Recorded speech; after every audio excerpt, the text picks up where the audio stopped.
Kecha qozog'istonlik bir klientkam yozib qoldilar. Gavhar, o'quvchilarim uchun chiroyli bir sovg'a qilmoqchiman, nima maslahat berasiz deb.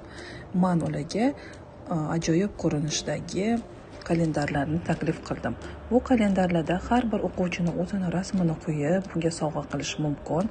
Men tayyorlab bergan shablonlar orqali o'zingiz olib, samostoятельно ushbu ko'rinishda rasm olishingiz mumkin. Misol uchun, kompyuteringizda biron bir o'quvchingizni rasmini saqlangiz qilib olishingiz kerak va uni kopировать qilib berilgan faylga, ya'ni men sizga yuborgan faylga, tayyorlab yuborgan faylga yuborishingiz kerak. Yuborganingizdan keyin uni to'g'irlab задний planga olganingizdan keyin shunaqa ajoyib otkritka hosil bo'ladi. Kimga ushbu ko'rinishdagi otkritkalar kerak bo'lsa, direktga murojaat qilishingiz mumkin.